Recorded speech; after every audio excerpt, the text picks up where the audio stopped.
कक्षा 12वीं उत्तीर्ण कर चुके एवं इस वर्ष कक्षा 12वीं की परीक्षा दे रहे सभी विद्यार्थियों को अशोक सर का सुप्रभात।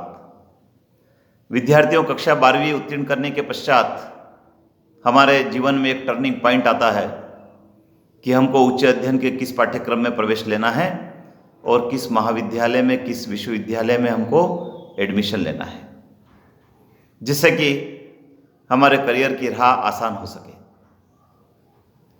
आइए इस वीडियो के माध्यम से मैं आपको एक ऐसी राष्ट्रीय स्तर की प्रवेश परीक्षा के बारे में जानकारी देता हूं, जिसमें सम्मिलित होकर आप अच्छे पाठ्यक्रम में प्रवेश ले सकते हैं, अच्छे विश्वविद्यालय में प्रवेश ले सकते हैं, अच्छे कॉलेज में प्रवेश ले सकते हैं और आपके करियर की राह को आसान कर सकते हैं। वह जो परीक्षा है वह परीक्षा है क्लैट। विद्यार्थियों, क्लैट को कॉमन लॉ एडमिशन टेस्ट के नाम से जाना जाता है, संयुक्त विधि प्रवेश परीक्षा कहा जाता है इसको।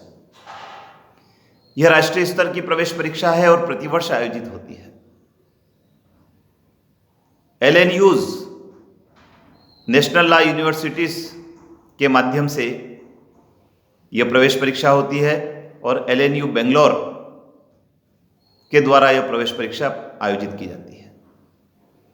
इस प्रवेश परीक्षा के स्कोर कार्ड के आधार पर हमको कई सारी LNUs में और विधि के कॉलेजों में, महाविद्यालयों में स्नातक और पोस्ट ग्रेजुएट पाठ्यक्रमों में प्रवेश मिलता है। विद्यार्थी, जब हम इस प्रवेश परीक्षा को देते हैं तब हमें जिन पाठ्यक्रमों में प्रवेश मिलता है उनमें है BA LLB, BCom LLB, BSc LLB, BBA LLB, BSW LLB और PG का जो पाठ्यक्रम है LLM, उसमें हमको एडमिशन मिलता है। आइए बात करते हैं इस प्रवेश परीक्षा को कौन दे सकता है।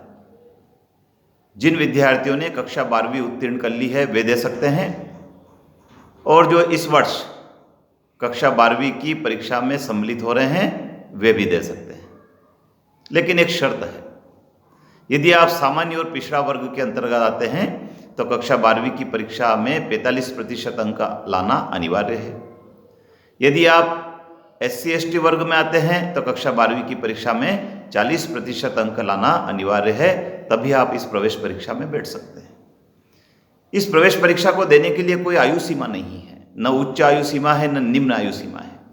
किसी भी आयु समूह का विद्यार्थी इस कॉमन लॉ टेस्ट को दे सकता है।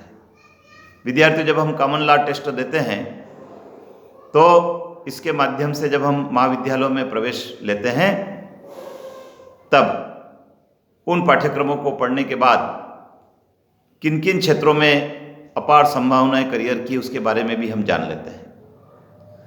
जब हम इन पाठ्यक्रमों में प्रवेश लेकर पाठ्यक्रमों को पूर्ण कर लेते हैं तो हम एक सफल एडवोकेट बन सकते हैं, इंडिपेंडेंट अपनी प्रैक्टिस शुरू कर सकते हैं।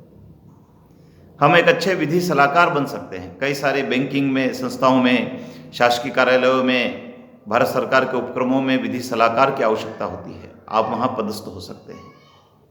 न्यायाधीश की परीक्षा आप दे सकते हैं और कई सारे विधि के महाविद्यालयों में, यूनिवर्सिटी में आप प्रोफेसर भी बन सकते हैं। तो ये जो पाठ्यक्रम है इनमें अपार संभावनाएं हैं, आप इसका आवेदन करें। आपको इसके बारे में विस्तार से जानकारी चाहिए तो मैंने अपने पोस्टर में इसकी वेबसाइट लिखी है, आप उस वेबसाइट पर जाकर भी इसके बारे में विस्तार से जानकारी ले सकते हैं। कई सारे प्रदेशों में, लगभग सभी प्रदेशों में LNU के यूनिवर्सिटी हैं, उनके कॉलेज हैं, उनके महाविद्यालय हैं, आप वहाँ एडमिशन ले सकते हैं। विद्यार्थियों, मैं आपको कहना चाहूँगा कि हमको पाठ्यक्रम ऐसा पढ़ना चाहिए जो स्वरोजगार दिलाता है, जिसमें करियर की राह आसान हो। तो ये एक संयुक्त प्रवेश परीक्षा है। 1 जुलाई 2020 इसमें आवेदन की अंतिम तिथि है। विद्यार्थियों, पहले अप्रैल में ही इसकी तिथि समाप्त हो गई थी, लेकिन कोविड-19 को देखकर इसकी तिथि को बढ़ा दिया है। अभी आप फ्री हो चुके हैं परीक्षा देकर, तो इस ओर ध्यान लगाएं और ऑनलाइन इसका आवेदन करना नहीं भूलें। 1 जुलाई 2020 आवेदन की अंतिम तिथि है और अगस्त माह में इसकी परीक्षा भी होगी। मैं आपको आगामी वीडियो में इस प्रवेश परीक्षा की तैयारी के बारे में और भी जानकारी प्रेषित करूंगा। मैं आपसे अनुरोध करूंगा कि आप मेरे वीडियो को सब्सक्राइब करें, लाइक करें और बेल आइकन को प्रेस करें, जिससे कि आप तक मेरे अगले वीडियो भी पहुंच सके। जय हिंद।